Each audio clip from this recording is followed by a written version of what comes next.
we are the Garan, a give up for we are.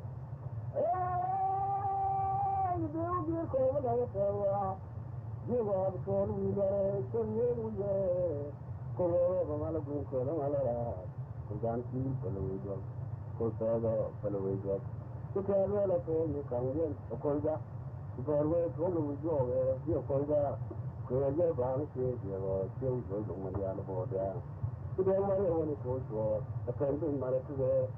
Bagaluang, the friend in Maratude.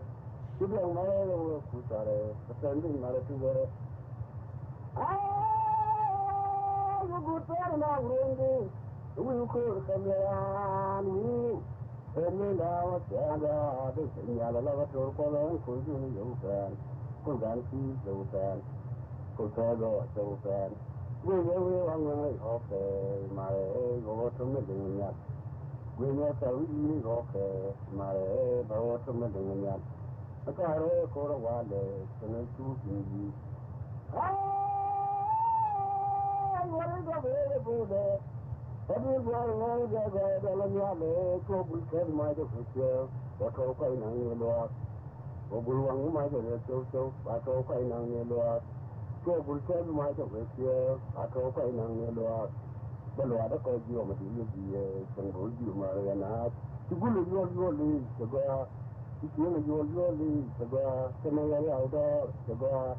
To man go down, the bar. That was to me, to go and show it to me. We are not a jelly, to call you a long way, to let out of another way. Cause they are now when you don't say young lady and young dog, but you're going to bully the coast.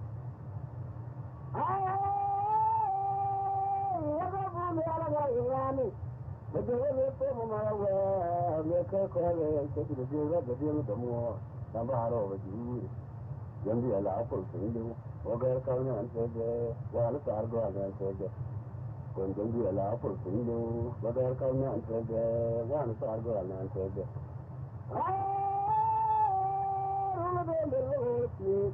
but you won't have them in the door, pull down on my horse on the job, free university. Now, calling on my face on the job, free university.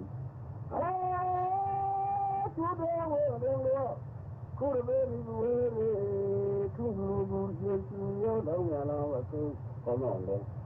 Now, we're doing my reputation in Ireland. Now, I come my reputation in Ireland. Now, we're doing my reputation in Ireland. Ah, that will make go back to the young chair, go all around them. Go back to the young chair, go all around them. What will make a door from the world go down? 2 hours on a year, 5 hours, on the